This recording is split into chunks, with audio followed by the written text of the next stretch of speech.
Na hiyo Eden Bahati ndivyo anavyotuacha katika upande wa michezo na burudani. Kukumbusha mtazamaji, katika upande wa habari ya kutwa nzima ya leo ilikuwa nami Lulu Ali, nikwambia tuendelea kutufuatilia katika kurasa zetu za Instagram, Facebook, bila kusahau na YouTube channel kama Channel Plus. Endelea kusubscribe, kushare bila kusahau na kucomment na kuacha na utabiri wa hali ya hewa wa saa 24 zijazo. Mtazamaji, mpaka hapa sina la ziada na kutakia usiku mwema.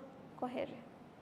Sani wa saa wa utabiri wa hali ya hewa kwa muda wa saa 24 zijazo, tukianzia saa 3 usiku kutoka Mamlaka ya Hali ya Hewa Tanzania. Karibu. Usiku wa leo ni matarajio yetu kuwa katika mikoa ya Arusha, Kilimanjaro, Manyara, Morogoro, Tanga, Dar es Salaam, Pwani pamoja na visiwa vya Unguja na Pemba, maeneo yanatarajiwa kuwa na hali ya mawingu kiasi, mvua na ngurumo katika maeneo machache. Maeneo mengine yaliyosalia hapa nchini yanatarajiwa kuwa na hali ya mawingu kiasi na makavu kwa ujumla. Upepo wa bahari unatarajiwa kuvuma kwa kasi ya kilomita 30 kwa saa kwa upande wa pwani ya kaskazini pamoja na pwani ya kusini. Hali ya bahari inatarajiwa kuwa na mawimbi makubwa kiasi. Ziwa Victoria, Ziwa Tanganyika, Ziwa Rukwa pamoja na Ziwa Nyasa, upepo wa ziwa unatarajiwa kuvuma kwa kasi ya kilomita 30 kwa saa. Hali ya ziwa inatarajiwa kuwa na mawimbi makubwa kiasi. Mifumo ya anga bado inatuonyesha viashiria vya mvua katika baadhi ya maeneo hapa nchini, hususan katika maeneo ya pwani ya kaskazini, vikisambaa katika maeneo mengine ya nchi.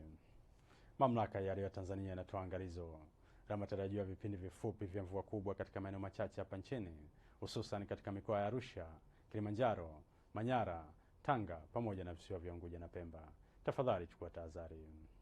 Na kwa siku ya kesho ni matarajio yetu kuwa katika mikoa ya Arusha, Kilimanjaro, Manyara, kaskazini mwa mkoa wa Morogoro, Tanga, Dar es Salaam, Pwani pamoja na visiwa vya Unguja na Pemba, maeneo yanatarajiwa kuwa na hali ya mawingu, mvua na ngurumo katika maeneo machache na vipindi vifupi vya jua.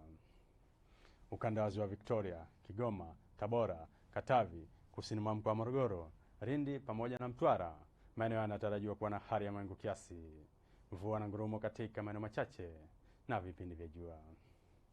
Maeneo ya nyanda za juu kusini magharibi, Singida, Dodoma pamoja na Ruvuma, maeneo yanatarajiwa kuwa na hali ya mawingu kiasi, mvua katika maeneo machache na vipindi vya jua. Na mpenzi mtazamaji, mpaka hapa kutoka Mamlaka ya Hali ya Hewa Tanzania hatuna la ziada. Asante na nikutakie usiku mwema.